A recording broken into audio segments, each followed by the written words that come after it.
माता की जय।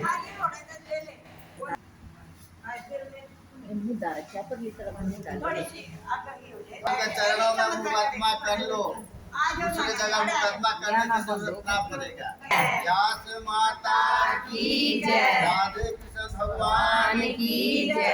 शंकर भगवान की जय। पार्वती माता की जय। विघ्नहर्ता गणेश भगवान की जय। अपने माता पिता की जय। अपने गुरु महाराज की जय। जय जय श्री राधे। आज आषाढ़ शुक्ला पद्मा एकादशी या देव सैनी एकादशी, इसका दो नाम है, पद्मा एकादशी और देव सैनी एकादशी। आज भगवान 4 महीने के लिए सो जाएंगे। भगवान तो कभी सोते नहीं है, लेकिन विश्राम करते हैं। सो जाएंगे। विश्राम करेंगे आज से 4 महीना। अब ये विश्राम कब से करने लगे? जब शंखासुर ने सभी वेदों को चुरा करके समुद्र में ले गया था, तो बिना वेद के भगवान जो थे, ऋषि महर्षि जो थे, वो कहने लगे भगवान के पास आकर के वेद नहीं रहेगा तो किसी का उद्धार नहीं होगा, किसी को ज्ञान नहीं मिलेगा। इसलिए वेद को लाना जरूरी है। विष्णु भगवान मत्स्य रूप धारण करके उसका ये जो मिट्टी खोदने वाले वो कौन सा जानवर होते हैं, नहीं उस रूप धारण करके और समुद्र में चले गए। समुद्र में जाकर के सभी वेदों को खोजा। शंखासुर को पहले मारे और सभी ऋषियों को कहे, देवताओं को कहे कि आप लोग जा करके शंखासुर को मार दिया हूँ और वेद को आप लोग ढूंढ लाओ, और तब तक मैं 4 महीना के लिए बद्रिका आश्रम में विश्राम करने जा रहा हूँ। तो वही 4 महीना यह है कि विष्णु भगवान शंखासुर को मार करके विश्राम करने के लिए गए थे। तो आज से ही सभी देवता समुद्र में जाकर के वेद को ढूंढने लगे, और जिस जिस देवता को जिस जिस वेद मिला उसी उसी के नाम उस पर। तो वही आज से भगवान विश्राम करने जा रहे हैं बद्रिका आश्रम। तो आप लोग भी प्रार्थना करो विष्णु भगवान से कि आप वहाँ जा तो रहे हैं, लेकिन आशीर्वाद देते जाना कि हमारे घर परिवार सब बढ़िया से रहे, सब अच्छा से रहे। अर्थ आषाढ़ शुक्ला पद्मा या देव सैनी एकादशी। विष्णु भक्ति में मग्न युधिष्ठिर ने भगवान श्री कृष्ण से पद्मा एकादशी की कथा कहने का अनुरोध किया। धर्मराज ने कहा, हे केशव, अपने से बड़ों से कुछ मांगना पड़ता है तो हाथ जोड़ करके विनती भाव प्रार्थना करके ही मांगना चाहिए। शास्त्र सिखाता है बड़ों से आज्ञा नहीं देना चाहिए, ये लाओ ये दे दो। उनसे, हे प्रभु, हमें इस सामान की जरूरी है, आप कृपा कर देंगे तो हमारा एक काम पूरा हो जाएगा। ऐसे ही कहना चाहिए, चाहे घर में बड़े बुजुर्ग से भी कुछ मांगना हो। तो कह रहे हैं, मांगे हैं, कह रहे हैं कथा कहने को युधिष्ठिर कह रहे हैं, श्री कृष्ण भगवान से अनुरोध किया। धर्मराज ने कहा, हे केशव, आषाढ़ शुक्ला एकादशी का नाम क्या है, इस व्रत के करने की विधि क्या है और पूजन कैसे किया जाता है? श्री कृष्ण जी बोले, युधिष्ठिर, यह एकादशी पद्मा नाम से विख्यात है। पद्मा एकादशी की जो कथा ब्रह्मा जी ने नारद जी से कही थी, वही मैं तुमसे कहता हूँ। एक समय नारद जी ने ब्रह्मा जी से यही प्रश्न किया था। तब ब्रह्मा जी ने उत्तर दिया, हे नारद, तुमने जीवों के उद्धार हेतु अत्युत्तम प्रश्न किया है। एकादशी व्रत सब व्रतों में श्रेष्ठ है। इस व्रत से समस्त पाप नष्ट हो जाते हैं। जो व्यक्ति इस व्रत को नहीं करते वे नरकगामी होते हैं। इस व्रत के करने से भगवान विष्णु प्रसन्न होते हैं। अब तुमको एक पौराणिक कथा सुनाता हूँ। सूर्य वंश में मानधाता नाम के एक चक्रवर्ती राजा हुए। वे सत्यवादी और महान प्रतापी थे। सत्य बोलने वाले, सत्य पर चलने वाले वह प्रतापी राजा थे। अपनी प्रजा का पुत्र की तरह पालन करते थे। प्रजा धन धान्य से भरपूर और सुखी थी। राज्य में कभी अकाल नहीं पड़ा था। 3 वर्ष तक वर्षा नहीं हुई, परिणाम स्वरूप अकाल पड़ गया। पहले अकाल नहीं पड़ा था, लेकिन भगवान ऐसी माया हुई कि 3 साल कोई वर्षा नहीं हुआ, कोई अन्न उत्पन्न नहीं हुआ, अकाल पड़ गया। प्रजा अन्न की कमी के कारण दुखी हो गई।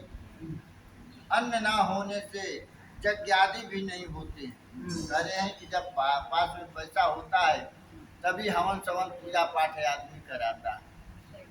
तो अन्न के बिना यज्ञादि कर्म भी नहीं होता था। राजा दुखित पीड़ित प्रजा जो है राजा के पास पहुंचे। प्रजाजनों ने राजा से कहा, हे राजन, सारी प्रजा त्राहि त्राहि पुकार रही है, इसलिए आप कृपा कर कोई ऐसा उपाय कीजिए जिससे प्रजा का कष्ट दूर हो। राजा मानधाता कहने लगे कि आप लोग ठीक कह रहे हैं। वर्षा से ही अन्न उत्पन्न होता है। आप लोग वर्षा न होने से दुखी हैं। मैं कुछ प्रयत्न अवश्य करूंगा। इतना कहकर राजा अनेक जन को साथ लेकर के वन की तरफ चल दिए, जंगल के तरफ। अपने प्रजा को लेकर के, मंत्रियों को लेकर के जंगल के तरफ चल दिए। वहां जाकर के राजा कह रहे हैं कि आप लोग वर्षा न होने से दुखी है, मैं कुछ प्रयत्न करता हूं। और वह सभी को लेकर के जंगल के तरफ चल दिए। वह विभिन्न आश्रमों का भ्रमण करता हुआ कई आश्रमों को घूमते हुए ब्रह्मा के पुत्र अंगिरा ऋषि के आश्रम पहुंचे। राजा ने अंगिरा ऋषि को प्रणाम किया। मुनि ने राजा को आशीर्वाद दिया और कुशल क्षेम पूछी और राजा से आश्रम आने का कारण पूछा।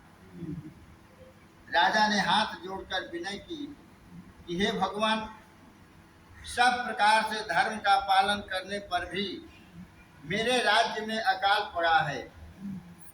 प्रजा अत्यंत दुखी है। राजा के पापों के प्रभाव से ही प्रजा को कष्ट मिलता है। ऐसा शास्त्रों में कहा गया है कि गांव के राजा जो होते हैं, देश के राजा होते हैं, अगर वह पाप कर्म करने लगते हैं तो उससे प्रजा भी दुखी होते हैं। ये शास्त्र में लिखा है कि राजा के पापों के प्रभाव से ही प्रजा को कष्ट मिलता है। ऐसा शास्त्रों ने कहा। जब मैं धर्मानुसार राज्य करता हूँ तो मेरे राज्य में अकाल क्यों पड़ा? राजा अंगिरा ऋषि से पूछ रहे हैं कि इतना धर्म करते हुए भी मेरे यहाँ अकाल कर पड़ने का कारण क्या है? मेरा संदेह दूर करें, साथ ही प्रजा के कष्ट को दूर करने का कोई उपाय बताएं। राजा की प्रार्थना सुनकर ऋषि कहने लगे कि राजन, यह सतयुग है, सब युगों में उत्तम युग है। इसमें धर्म चारों चरण सहित सुरक्षित है। अर्थात इस युग में धर्म का पूरी तरह पालन होता है। राजन, आपके राज्य में जिस व्यक्ति को जो कार्य सौंपा गया है वह वही काम करता है अथवा नहीं करता है, इसे जानने का प्रयत्न करें। जिस आदमी का जो कार्य है वह वही कार्य कर रहा है कि दूसरे के कार्य करने लगा या छोड़ दिया। आपके राज्य में जिन्हें तप का अधिकार नहीं वह तप करने का प्रयत्न कर रहा है। इसी दोष के कारण आपके राज्य में वर्षा नहीं हो रही है। इसलिए यदि आप प्रजा का भला चाहते हो तो उस व्यक्ति को जो अपने अधिकार का कार्य छोड़कर दूसरे के अधिकार क्षेत्र में कार्य करने की भूल कर रहा है उसे जाकर रोको। इस पर राजा कहने लगा कि महाराज, मैं अपनी प्रजा के लोगों को अपना धर्म पालन की सलाह अवश्य दूंगा, परंतु किसी महत्वाकांक्षी को अपनी उन्नति करने से नहीं रोकूंगा। यदि इसके अतिरिक्त भी कोई उपाय हो तो बताइए। तब ऋषि कहने लगे, हे राजन, यदि तुम अन्य उपाय जानना चाहते हो तो सुनो। आषाढ़ महीना के शुक्ल पक्ष की पद्मा एकादशी का विधि पूर्वक व्रत करो। व्रत के प्रभाव से तुम्हारे राज्य में वर्षा होगी, प्रजा सुखी होगी। पद्मा एकादशी का व्रत सब सिद्धियों को देने वाला तथा समस्त उपद्रवों को नाश करने वाला है। इस एकादशी का व्रत तुम प्रजा सहित करो। मुनि के इस वचन को सुनकर राजा अपने नगर आया। उसने विधि पूर्वक पद्मा एकादशी का व्रत किया। उस व्रत के प्रभाव से वर्षा हुई, प्रजा सुखी हो गई। पद्मा एकादशी का व्रत इस लोक में संपन्नता और परलोक में मुक्ति देने वाला होता है। पद्मा एकादशी की कथा पढ़ने और सुनने से मनुष्य के पाप नष्ट हो जाते हैं। अपना कष्ट दूर करने के लिए किसी दूसरे पर अनुचित दबाव नहीं डालना चाहिए।